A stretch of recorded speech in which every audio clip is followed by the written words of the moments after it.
കേരളത്തിൽ നിന്ന് മാൽപ്പേ ബീച്ചിലേക്ക് ഒരു വൺ ഡേ ട്രിപ്പ് നടത്തിയാൽ എങ്ങനെയിരിക്കും? അതും സാധാരണക്കാരുടെ ബഡ്ജറ്റ് കൂടിയാകുമ്പോൾ ആ യാത്രയ്ക്ക് മധുരം കൂടും. പാലക്കാട് നിന്ന് രാത്രി ജനറൽ ട്രെയിനിൽ 200 രൂപയ്ക്ക് ഉടുപ്പിയിൽ രാവിലെ എത്താം. മാൽപ്പേ ബീച്ചിന്റെ അടുത്തുള്ള റെയിൽവേ സ്റ്റേഷൻ ഉടുപ്പിയാണ്. അവിടെ നിന്ന് ഒരു 110 രൂപ കൊടുത്താൽ ബസ് സ്റ്റാൻഡിലും എത്താം. 20 രൂപയ്ക്ക് ബസ്സിൽ മാൽപ്പേ ബീച്ചിൽ സുഖമായി എത്താം. മാൽപ്പേ ബീച്ചിൽ നിന്നും 300 രൂപയ്ക്ക് ഗവൺമെന്റ് ബോട്ടിൽ കയറിയാൽ നമ്മുടെ സെന്റ് മേരീസ് ഐലൻഡിലും എത്താം. ഐലൻഡിലേക്ക് വേറെ എൻട്രി ഫീസ് ഒന്നും തന്നെയില്ല. 1 മണിക്കൂർ നമുക്ക് അവിടെ സുഖമായി ചിലവഴിക്കാൻ പറ്റും.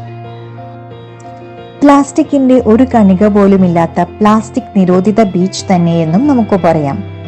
നമ്മൾ നാട്ടിലൊക്കെ പ്ലാസ്റ്റിക് ഇടാൻ പാടില്ല എന്ന് പറഞ്ഞാലും നിറയെ പ്ലാസ്റ്റിക് കാണുന്ന സാഹചര്യത്തിൽ ഇവിടെ ബോർഡ് ഉണ്ടായിട്ടും അതുപോലെ ബോർഡ് ഇല്ലാതെയുള്ള സ്ഥലങ്ങളിലെല്ലാം തന്നെ ഒരു പ്ലാസ്റ്റിക്കിന്റെ അവശിഷ്ടം പോലും നമുക്ക് അവിടെ കാണാൻ കഴിയില്ല.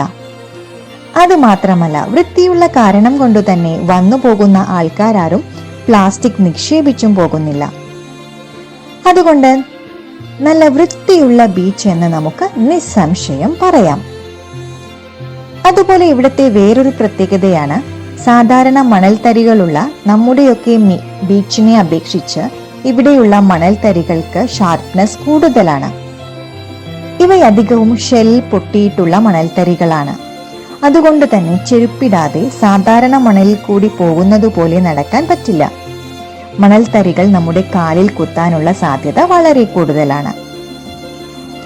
ക്രിസ്റ്റൽ ക്ലിയർ എന്ന് തന്നെ പറയാം ഇവിടുത്തെ വെള്ളം. അതുപോലെ വൃത്തിയുള്ള പരിസരവും. പാറയില്ലാത്ത പ്രദേശം നിറയെ തെങ്ങുകൾ നമുക്ക് കാണാൻ കഴിയും.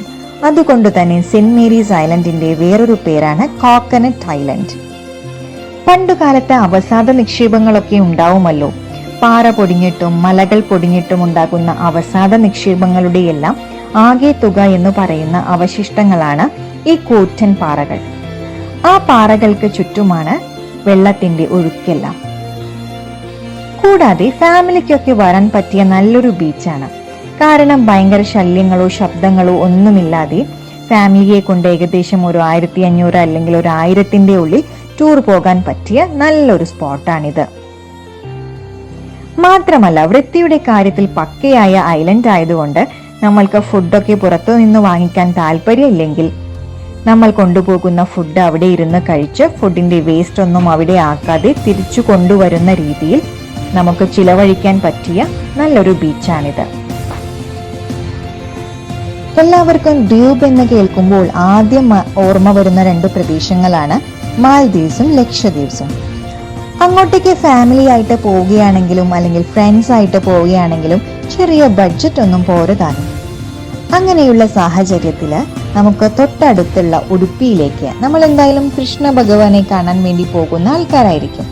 ആ ഒരു ദിവസം കൃഷ്ണ ഭഗവാനെ കണ്ട ശേഷം 1 മണിക്കൂർ നമുക്ക് വേണമെങ്കിൽ ഈ ഐലൻഡിൽ ചെലവഴിക്കാനും പറ്റും. അതും ചെലവ് ചുരുക്കി തന്നെ. അപ്പോൾ നിങ്ങൾ ഉടുപ്പിക്ക് പോകുമ്പോൾ മസ്റ്റ് പോകേണ്ട ഒരു പ്ലേസ് തന്നെയാണ് സെന്റ് മേരീസ് ഐലൻഡ്, നമ്മുടെ എല്ലാവരുടെയും കൊച്ചു ലക്ഷദ്വീപ്. മസ്റ്റ് വിസിറ്റിംഗ് പ്ലേസിൽ നമുക്ക് ഇനി നമ്മുടെ കോക്കനട്ട് ഐലൻഡ് കൂടി കിടക്കട്ടെ.